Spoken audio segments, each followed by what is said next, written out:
Good afternoon, Santa Clarita, and thank you for joining us this afternoon. A beautiful day before I believe all of the heavens will be opening up for the next 5 or 6 days with rain. You're here with the Providence Holy Cross Health Hour from 12 to 1 every third Wednesday of the month, brought to us by KHTS, your hometown station. You can catch us on the app. Make sure that you download that for your phone. As you know, as soon as you leave the Santa Clarita Valley, you're not going to be able to pick up the station unless you keep it on the app, where you'll be able to pick it up globally, and maybe even outside of the earth. We're not entirely too sure. Holy Cross, that's kind of odd because we're not actually even in the Santa Clarita Valley, but we are Santa Clarita adjacent, and we've been delivering healthcare for the Santa Clarita Valley probably for the last 50 plus years. We're a 377-bed acute care hospital, which is located in Mission Hills, conveniently between the 5 and the 405 on Rinaldi. And we are here as a level 2 trauma center and able to offer pretty much every aspect of healthcare that you could possibly want. If you've been with us on our shows in the past, you know that our Providence Medical Institute has been extremely strong and has officially moved out into the Santa Clarita area, conveniently over at the Valencia and McBean corner, where you've actually had the chance to meet Dr. Nangiana, Dr. Avila. You'll be meeting Dr. Chablani, who's one of our GI specialists. He'll be on in March with us. And you've been able to be introduced to our CEO, Bernie Klein, as well as a variety of other physicians and staff members. And, we're really lucky today. Here we are in January, and it seems to be extremely fitting as everyone is now looking at the new year and making all of their resolutions that they will probably break sometime in February, give or take.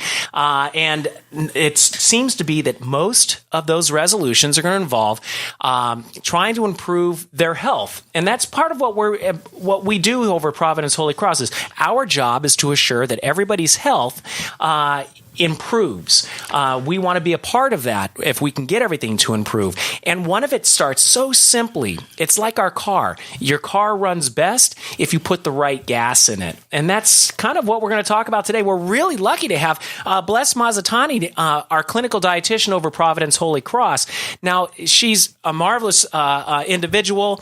I've had the distinct pleasure to not only know her, but also her son, who's also a physical therapist from Cal State Northridge. But Bless comes to us from Cal State LA, where she received a nutrition and dietetics degree. Now, granted, she's only been with Holy Cross for, give or take about 6 years, but she's been part of the Providence family since 1996. So us senior old-timers within the Providence family and Holy Cross members, I want to introduce Bless Masatani. Hi, good morning all. This is Bless Masatani. I'm one of the clinical dietitian at Providence Holy Cross Medical Center. And basically, my main job over there, I do 4 units. I have basically the oncology unit, the stroke unit, also a med-surg unit, and a couple of med-surg unit, and pretty much I do assessment, clinical assessment, nutrition assessment of all the patients that come in through the hospital, and prescribe or advise the doctors on what diet they should be on based on the clinical assessment, if they're either malnourished, if they need education. Basically, that's what I do, and make sure the patients eat and get well and get out of there at the right time. And that's about it, I think. It's a really busy job, obviously. Pretty much, yes. We've been very busy over the last while, in supporting not only just the northeast portion of the San Fernando Valley, but also Santa Clarita. And the nice part of it is that I believe 30% of our patients actually come from the Santa Clarita Valley, and like myself as a who lives here in Santa Clarita, 30% or so of our employees are also from out here. So it's great that we have the opportunity to come out to KHTS, who's been a firm supporter, to be able to bring what we're doing over at Holy Cross. Now, with it being so busy at the hospital, do you find that the patients, from compared to maybe 10 years ago, are the patients healthier or sicker coming into the hospital? I find that they're more sicker. And I think it's because of all the things that have been happening with the way we eat more recently.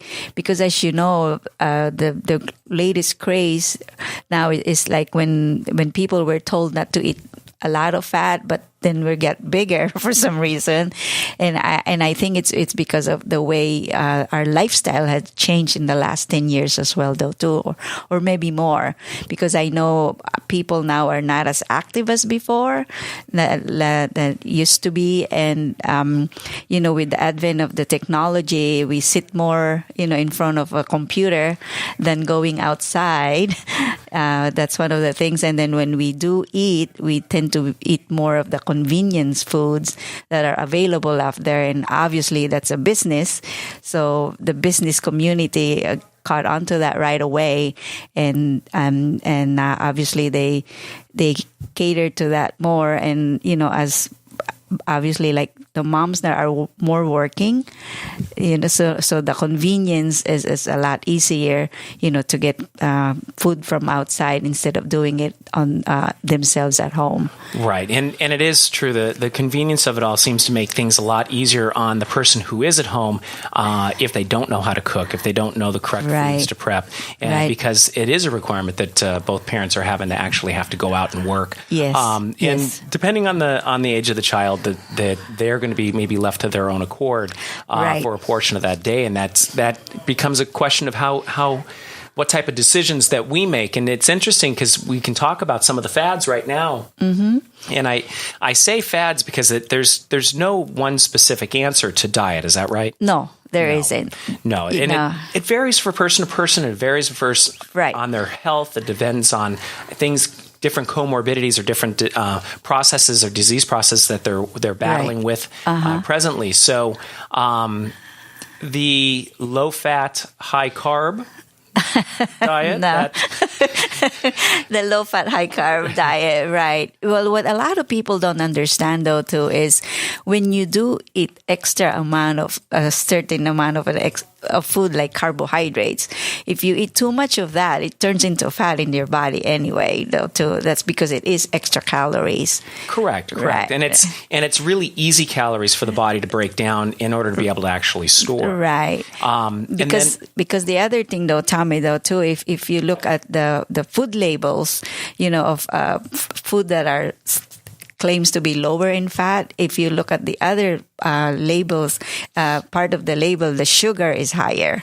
There's always a give and take. Yes. Always a give and take. Yeah, it's always a give and take. Now, we look at foods because we would like to see something that is maybe low fat, because we're trying to make an attempt to make ourselves healthier, decrease. We're trying to change our cholesterol levels, trying to change our triglycerides based off of some of the foods that we put in. Right. Can you talk briefly about the differences of like HDLs and LDLs and the combined cholesterol, and how we can maybe make some adjustments as far as our food choices, right? Right. Well, actually, the HDL, the high density lipoprotein, that's the one that we like to concentrate on, because that's the one that you need when you exercise. That's the one that goes up, and then the LDL, obviously the low density lipoprotein, that's the one that when you have saturated fat and all that stuff in your diet, though, too. And then you have the ratio, though, called the HDL and the LDL. Mm-hmm. So that's the one that you usually like to look at. But Tom, though, lately, though, too, there's a new guideline that come out, though, too, that it's not the amount of the type of fat or the amount of fat that you should be eating. Actually, it's really the overall diet that you have to look at. Interesting. Yeah. Okay. And actually, what's coming out now, though, too, it's really the genetic makeup of a person, because there will be people who always have the high cholesterol, even though because our liver makes their own cholesterol. So some people just make more cholesterol than others. For instance, I have a friend who always had a high cholesterol even when she was a child, but then the doctor never put her on a simvastatin to lower the level of cholesterol in her blood because she's still a childbearing person. Gotcha. And we know a dietitian and who has a high cholesterol level though too, and the only way she could keep it down is to take the medication. So what you're saying is, in certain instances, it's really not our fault. Pretty much, in certain instances. Right? So we may not be making bad decisions. It may be that those decisions are out of our hands because of the genetics that we've inherited from our family lines. Right, because I could tell you that as an example myself. I mean, I eat pretty well considering, but then my dad in my family, he has a high cholesterol. And I didn't realize it until 3 years ago because I tried to get my lipid panel looked at pretty much very often. So I used to have like cholesterol level in the 165, the total cholesterol, for the longest time. And then 3 years ago, it started to creep up and it became like 204. And then so I got kind of worried. My doctor wasn't worried as much because she knew that as a dietitian I do eat healthier on most, all the time. Pretty much I watch what I eat. I exercise every day. But then the last check I had about a couple of years ago, it went up to 234. And then my LDL was high, my triglyceride was high. So she said, well, it's time for you to get your medication going. And I knew it's because of my genetic makeup from my dad. Right. So yes. I think the big important take home on that is that we can make all of the right decisions and do all of the right things. However, our internal process, our physiology itself, we might be battling that too. And so in certain instances, not only do we have to still continue with a really good diet, but we may have to supplement by utilizing specific medications that will help drive those numbers down. Exactly. Now, I kind of know the answer to this, but let's just kind of talk about it, that having a cholesterol level, where our combined cholesterol level is too high or our ratios being off, and that's a danger to our vascular system. Yes, absolutely. And that's why explain what happens with that. That's why you need, the vasculars, because if you had too much cholesterol in your blood system, obviously the cholesterol has a tendency to stick to the lining of your blood vessels. So when that happens, then it narrows down, and then the blood cannot flow to your heart, to your brain.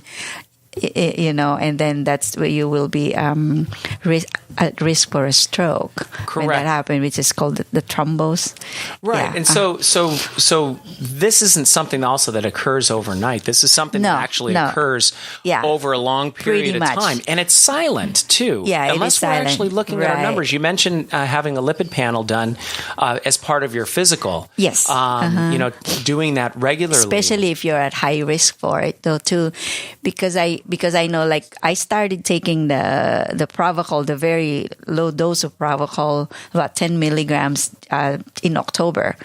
And then my doctor had me get my blood work again last December, which I did in December 29. And I just got the result, and all my lab work are good. Great. Yes. All right. So in other words, it was working. But then, I was still eating the same type, watching, what I eat on a daily basis. Right. So just allowing yourself to rely solely on the medication and then not making strong choices in a diet nutritional manner, that's going to end up not helping us down the road. No. Right. No, actually, no.